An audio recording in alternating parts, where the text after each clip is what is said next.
Hey, what's up everybody, Andrew here. Today we're back with another video and we're looking at the HP Pavilion x360.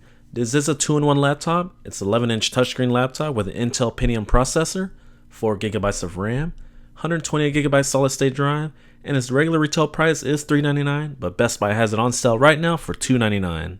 The natural silver finish looks beautiful, and this is a perfect laptop for students on the go that just want something light and portable. It comes in at 2.67 pounds, and it's roughly around 0.76 inches thick. The whole construction of this laptop is made out of all plastic, and the bottom you have a black plastic cover with some rubber feet, and you have two bottom facing speakers. Now let's talk about the keyboard. Now I'm going to be honest, the keyboard does feel kind of cramped, but for an 11.6 inch laptop that's kind of a given. But the good news here is the key travel and tactile feedback from the keys are actually very good.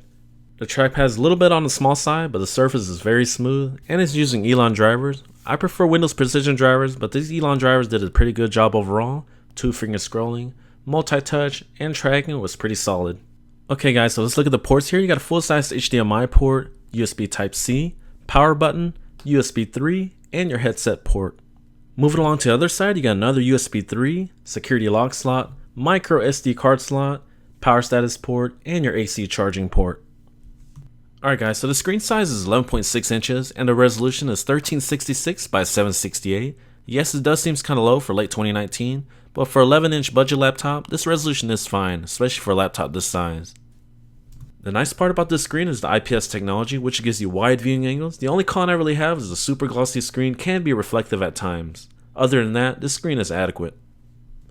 And when you first get this laptop, you're going to want to disable the Windows 10 S mode and switch to Windows 10 Home. Windows 10 S mode is basically a stripped down version of Windows 10. You can't install any third-party applications, and anything you install has to go through the Microsoft Online Store. So be sure to free yourself from that and go to the Settings tab and go to Activation and switch to Windows 10 Home for free. The 128GB SSD drive in here is actually pretty impressive. I was getting over 550 megabytes a second for the read speeds and over 400 megabytes a second for the write speeds. These speeds are actually very good for a budget laptop. The cool thing about the Pavilion x360 is the 4 different convertible modes. First mode is your laptop mode. Now you got your stand mode, perfect mode for kicking back in bed watching movies or listening to music. Next mode we have here is your tent mode. With this mode you can kick back and again I guess watch Netflix and do a lot of touch-based games. But it seems pretty similar to the stand mode. And last but not least is your tablet mode. Now this mode is going to be pretty common with people just on the go or just want to sit on the couch and just browse the web with their fingers. Let's see how it works. Yeah, it feels pretty smooth. It's a little bit heavy compared to a traditional tablet, but this is a universal laptop, remember that.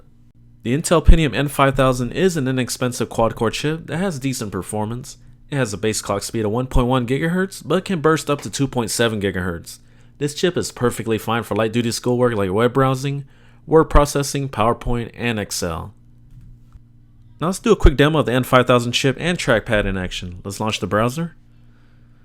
Alright, let's see how the trackpad responds. Like I said earlier, the trackpad responds pretty well, and it does pretty well with tracking and 2-finger scrolling. For many students out there, Microsoft Word is probably going to be your most commonly used application, and here's a quick demo in action. As you can see, there's no kind of delay when typing, and there's no hiccups. The N5000 and 4GB of RAM on board offers very good solid performance for these kind of tasks. There are 2 bottom front facing speakers and they're powered by Bang & Olufsen, and the sound quality is okay. I do wish it was a little bit louder, but for a laptop this size and price, I can't really complain too much. Battery performance from the 2-cell battery pack has been good. I've been getting around 4 to 6 hours with medium screen brightness, and the Intel Pentium N5000 is only drawing about 6 watts, so that usually translates to great battery life. I was having some audio sync problems when converting this file over to the Mac, but here's a quick webcam test of the x360 in action. It's actually pretty decent. It's 720p by the way. Okay guys, so if you're looking for an inexpensive laptop for light duty schoolwork, and that's also light and portable at the same time, then check out the HP Pavilion x360 11.6 inch version. This version should be on your radar as it's currently on sale for $299, so that makes it an excellent buy. The major drawback is the RAM installed on board, but 4GB of RAM should be fine for most light duty applications for school. However, if you guys are looking for an expandable HP Pavilion x360, then check out the 14-inch version. Alright guys, so that about wraps up my review on the HP Pavilion x360 2-in-1 11.6 inch touchscreen laptop. Wow, that was a mouthful. The model number is 11M-AP001DX, and this one's available exclusively from Best Buy, so be sure to check it out if you're interested. If you found this video helpful, please be sure to hit that like button, as it really helps out the YouTube search algorithm. Alright guys, thanks so much for watching, and I'll catch you in the next one. Peace.